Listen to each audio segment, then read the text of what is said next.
Porque tem uma coisa importante em relação ao Palmeiras. Nos últimos 3 jogos contra São Paulo e os 2 contra o Corinthians, o Palmeiras só fez um gol de um pênalti que não foi. Palmeiras nos quatro últimos jogos contra o Corinthians, o Brasileiro do ano passado e os 3 agora do Paulista, o Palmeiras só fez um gol. Então, repito muito isso que o fato de que o Palmeiras tem um ataque hoje de pelo menos 100 milhões de euros e não criam praticamente nada para esses 3 caras, porque o meio-campo do Palmeiras, há muito tempo, ele é medíocre. Mas é muito medíocre. O único bom jogador de meio-campo que o Palmeiras tem, e a torcida pega muito no pé, é o Richard Rios. Que, aliás, peguem hoje as estatísticas do jogo, fora o lance do pênalti, o goleiro do Corinthians vai fazer uma única defesa, logo depois que o Richard Rios entrou, que o Richard Rios chuta, o goleiro pega. Não foi nenhum grande chute, mas porque ninguém consegue. O Veiga não vai criar, há muito tempo ele não cria. Os 2 volantes do Palmeiras hoje, pelo amor de Deus, mas não é só de hoje. Isso acontece há muito tempo, porque é um time que insiste em bola longa, é um time que insiste em transição direta, lateral que cruza de qualquer parte do campo a qualquer momento, e é um time que não consegue dar bola no chão para o Estevão, dar bola no chão para o Vitor Roque, nem para o Torres, que está jogando do lado que ele não gosta muito, mas enfim. O fato é que esse é um time que não consegue fazer, por exemplo, jogada curta. Agora, isso não é só culpa dos caras. Tem que cobrar o seu Abel por isso também, porque esse problema não começou nessas finais. Isso não vem de hoje. Isso é uma deficiência que eu estou chamando a atenção, mas desde o ano passado. Agora, se quiserem achar que é só ficar enfiando o jogador ou, enfim, criticar um ou outro erro técnico, que aí está tudo resolvido, então continuem assim. Eu acho o seguinte, tá? O Piperno falou do meio-campo patético, né, do Palmeiras, né? E eu acho que a gente tem que falar também, a gente falou muito bem, né, desse título do Corinthians quebrando um tabu. Agora, tem que ter a coragem para criticar o Palmeiras do Abel Ferreira.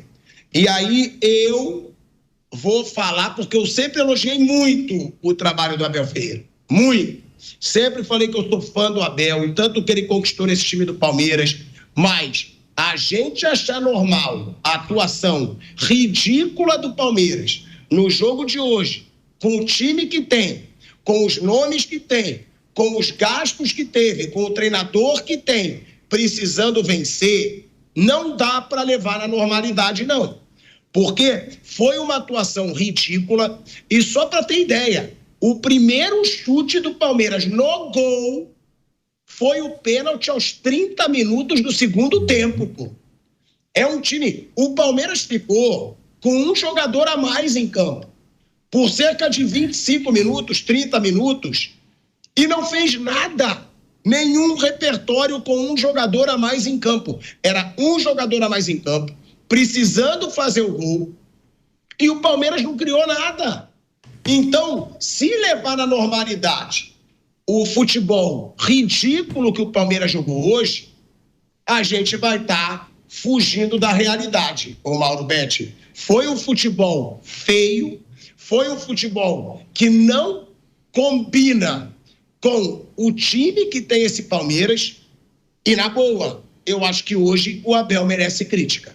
Além de ter sido expulso por perder o controle de novo, ele não teve repertório nenhum, nem com um jogador a mais. Era só bolinha dentro da área, pô. Quando o Palmeiras precisava criar e fazer gol. O Palmeiras não criou nada com um jogador a mais. Não, e jogou realmente mal, né? De novo, a final é medíocre, mas é medíocre pelo lado do Palmeiras, né? O Corinthians fez o dele, com as limitações atuais, contra um trabalho do Palmeiras que é de novembro de 20, um trabalho extremamente vencedor, capaz, competente e tal, com um nível de investimentos, como falou o Piperno, não o Corinthians não seja elenco barato, longe disso, mas o Palmeiras tem dinheiro para montar esse elenco, o Corinthians ainda não tem, né? E agora, inclusive, vai ter que pagar mais 4 milhões e 700 para o Memphis pelo título, faz parte disso, mas é claro, melhor, né? Um amigo meu dizia, falou, pô, em termos financeiros é melhor não ganhar, porque tem só pagar o mês, que, claro, foi muito importante. Mas assim, o Corinthians fez o jogo que precisava e, aliás, jogou mais do que imaginava. E o Palmeiras, de novo, jogou muito menos, né? Você pode falar que é data FIFA, o Palmeiras, até nas campanhas vencedoras recentes, ele não voltava legal da data FIFA. Mas o Corinthians também teve o Martínez, o Carrijo, o Memphis foi pra Holanda, o Memphis ainda jogou prorrogação, com a idade que tem, enfim. Então, assim, aí pros dois lados, a data FIFA não conta. Claro que o Palmeiras, e não é de hoje, enfim, continuou sem o Maurício, né, que foi, para mim, o melhor jogador do Palmeiras no Campeonato Paulista, ainda não pode contar com o Paulinho, mas já era esperado. O Vitor Roque chegou agora, uma série de vicissitudes, enfim, teve lesões, ok. Mas, de novo, ainda mais um time da virada, é bom lembrar para o palmeirense, o Palmeiras do Abel já virou 25 placares de sair perdendo e buscar, né? E fora outras circunstâncias que ele saía atrás e ganhava. Os 3 títulos estaduais, o Palmeiras perdia o primeiro jogo para o São Paulo em 22, para o Água Santa em 23, para o Santos em 24 e ia buscar, né? Agora não, né? Ele perdeu o primeiro jogo em casa e agora foi jogar num lugar onde o Corinthians não perde desde novembro e não achou. Perdeu de novo um pênalti, como havia perdido na fase de grupos. O Souza tem gigantes méritos nisso. Cartão de Estevam, cartão do Veiga, acho que não precisa discutir, né? Você pode até falar que o Estevam não bateu tão bem na fase de grupos, o Veiga hoje não bateu tão bem na Neoquímica Arena, mas é o Hugo que tem uma média de pênaltis defendidos já melhor do que a do Cássio, então não precisa nem dizer.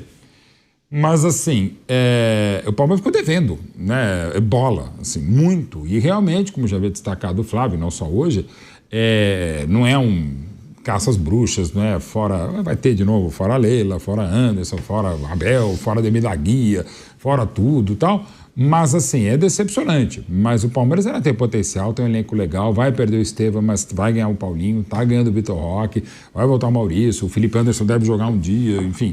Tem potencial para ser uma equipe ainda extremamente competitiva, mas talvez sirva de tranco, não que você precise toda hora de tranco, para ver algumas coisas do Abel que não estão rolando, algumas questões internas e, de novo, de se estranhar, realmente um jogo blasé. O Palmeiras só foi sanguíneo quando o Memphis Depay sobe em cima da bola. E aí não pode ser, e aliás não deveria ser. Que o Memphis provocou e o Palmeiras se perdeu nessa, que não é arte, claro, é deboche, né?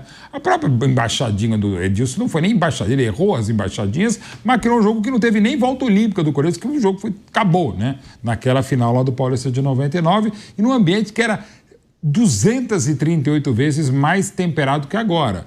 Os estaduais eram muito mais importantes. Naquela época, o Palmeiras tinha ganhado a Libertadores na quarta-feira, aquela final foi no domingo, e o Palmeiras, naquela Libertadores, havia eliminado o Corinthians nas pênaltis, quando o São Marcos foi canonizado em 12 de maio de 99, e já haviam jogado pelo próprio campeonato, pela Libertadores, na fase de grupos. Então, era uma rivalidade monstruosa, né?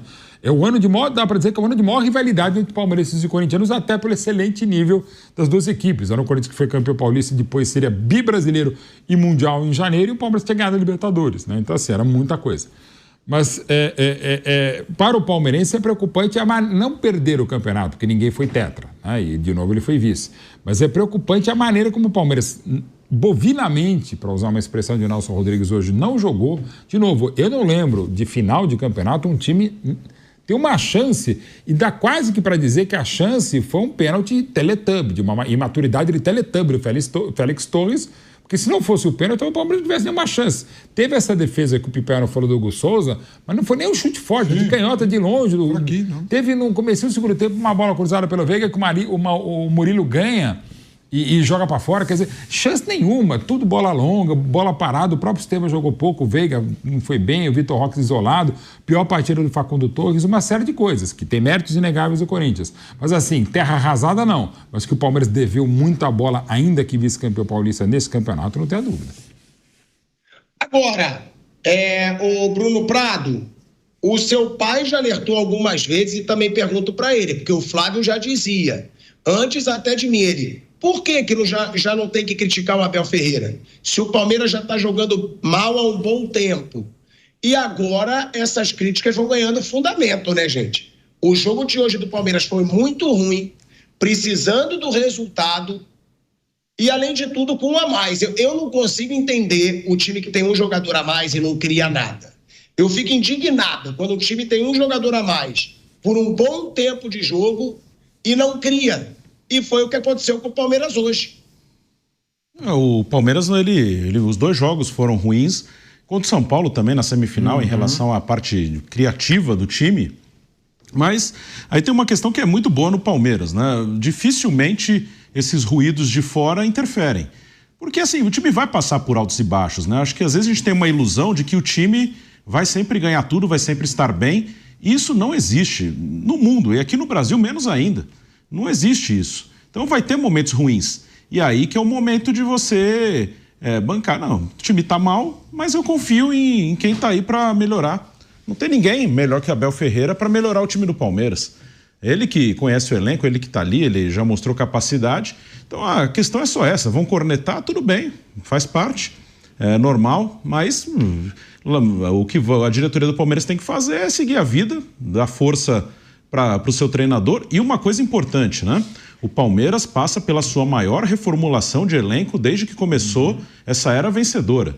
O time do Palmeiras hoje é um time muito diferente do time que conquistou o Brasileiro em 23. É a maior mudança de elenco do Palmeiras. Do meio para frente, você tinha hoje Facundo Torres, Emiliano Martinez, Vitor Roque, que chegaram esse ano. O próprio Michael. O Michael também chegou esse ano. Então quase metade do time são jogadores que chegaram esse ano. Então, o Palmeiras ele está passando por uma reformulação. Ainda tem o Paulinho. Saíram jogadores importantes que já não rendiam, por isso essa reformulação. Saiu o Zé Rafael, saiu o Dudu, saiu o Rony, Marcos Rocha machucado não jogou, Gomes machucado não jogou. Eu estou falando de jogadores que fizeram a espinha dorsal do Palmeiras nos últimos anos. Então, a torcida pode cornetar à vontade, e é tudo muito assim no hoje. O cara tá bravo porque hoje jogou mal, e realmente jogou mal. Mas assim, eu não vejo motivo assim para nenhum drama. Assim, o Palmeiras ele está mudando o seu elenco e a pessoa mais capacitada para mudar esse elenco e fazer jogar é o Abel. Então tem que seguir a vida. Ô Flávio Prado, você já diz há algum tempo que o Abel merece ser criticado. Hoje, então, você deve confirmar de vez essa sua teoria, né? É um trabalho que vem piorando, mas como o Bruno disse, piora porque mudou o elenco ou piora porque o treinador já não tem repertório? É o que nós vamos ver agora no transcorrer do ano, que o time piorou, não há dúvida. Mudou, está mudando e temos que esperar para ver. O ano começa agora, de verdade mesmo, né? E aí nós vamos sentir o que esse Palmeiras pode fazer. Ele vai brigar de novo por Libertadores como um dos favoritos, de novo como um dos favoritos do brasileiro, ganhou reforços espetaculares, R$500 bilhão em contratações, então, claro, vai ter que responder, mas isso demanda um certo tempo, eu reconheço isso. Então, o fato do Palmeiras estar mudando demonstra que concorda até com o que eu estou falando. Está jogando mal, não é de hoje, faz pelo menos 2 anos que o Palmeiras não tem jogado bem. Vamos ver, mas concordo com o Bruno. O cara mais indicado para fazer essa reformulação, pelo menos até agora, é o Abel Ferreira. Ele que mudou o time, ele que montou, ele vai agora ter a oportunidade de fazer as trocas. Se ele vai conseguir fazer com capacidade, a gente vai ver no transcorrer do ano. Agora, e o Rafael Veiga, hein, Piperno? Porque, sendo justo, você falou antes do jogo, né? Você falou antes da partida que o Rafael Veiga vive uma fase até... Você usou até um adjetivo, acho que você usou um adjetivo que era uma fase medíocre. Eu não lembro se foi esse o adjetivo, mas você disse que era uma fase muito ruim do Veiga. Não, eu disse que o meio-campo do Palmeiras tem sido medíocre. Agora, o Veiga tem jogado mal há muito tempo, não é agora no Campeonato Paulista. Então, também é um jogador que eu critico há muito tempo, porque se você também avaliar bem o que ele tem conseguido construir de muitos meses para cá, mesmo no Campeonato Brasileiro, Libertadores e tal, você não vai encontrar muita coisa, você vai encontrar lance de bola parada. Então, veja, quem cruza 10, 15 bolas paradas por jogo, em algum momento vai aparecer lá um zagueiro, um Gomes, um Murilo, ou mesmo um atacante, um Flaco Lopes, vai enfiar a cabeça lá, vai fazer um gol. Aí aparece em estatística, assistência, lindo. Eu quero ver o seguinte, com bola rolando, o que está acontecendo? E em relação ao Veiga não está acontecendo praticamente nada, e é um jogador histórico, é um jogador de imensa importância na vida do Palmeiras. Agora, também reconheço que é um jogador que se acostumou a jogar de uma forma, só que agora ele busca um reposicionamento no qual ele não está conseguindo ser bem sucedido. Então, a bola dele, que já caiu desde o ano passado, está em queda livre nesse momento. Por isso que eu acho que é um momento, uma fase em que a titularidade dele tem que ser questionada sim. Porque, veja, olha o Palmeiras e olha a seleção brasileira. Os dois têm pelo menos um problema que é mais ou menos semelhante. Não adianta você empilhar um monte de atacantes competentes e tal, se você não tiver quem leve a bola para esses caras. O que acontece na seleção brasileira, que a gente critica toda hora, é muito parecido com o que vem ocorrendo nesse time do Palmeiras agora, que contratou e tem ótimos atacantes, mas nenhum consegue jogar. Por que nenhum consegue jogar? Porque quem tem que alimentar esses caras também não está conseguindo produzir. Porque até nossa produção me lembra, né, Mauro Betti, que o Veiga, ele já tinha, né, perdido um pênalti nas oitavas de final da Copa do Brasil contra o São Paulo, né? Sim. Em 2022. Em 2022, o Veiga também perdeu um pênalti que elimina o Palmeiras da Copa do Brasil para o São Paulo, que também é o seu grande rival, e agora o Veiga perde esse pênalti. Mas foi uma grande defesa do Hugo. Foi, mas o pênalti, quando ele não entra, é porque ele não foi bem batido, né? Muitas vezes tem até o pênalti mal batido que entra, mas o bem batido, o jogador nunca erra. E aí o Veiga tá numa fase ruim, perde esse pênalti, acha que já é a fase do Abel até começar a dar banco pro Rafael Veiga, já que tem o Maurício aí chegando, já que, né, tem jogadores aí na disputa por essa vaga. Pode ser. Mas, assim, eu odeio frases feitas. Essa é uma das que se fala, não, pênalti bem batido é o que entra, é uma bobagem. Por exemplo, na final de 2020, quando o Palmeiras ganha do Corinthians, e aí o Palmeiras evita o tetra do Corinthians, eu acho uma maldade o que eu vou falar, mas para dizer, para um goleiro histórico como o Cássio, ele falha num pênalti. É terrível você falar que um goleiro falha num pênalti. Mas a bola do Gustavo... não lembro agora... Os dois pênaltis foram muito ruins. Do Gustavo Scarpa e do Lucas Lima. Um deles, a bola passa no meio do Cássio. Assim, um goleiro do nível, da história do Cássio, pelo menos um daqueles podia. Então a bola entrou, foi horrorosa a cobrança, mas a bola entrou, acontece.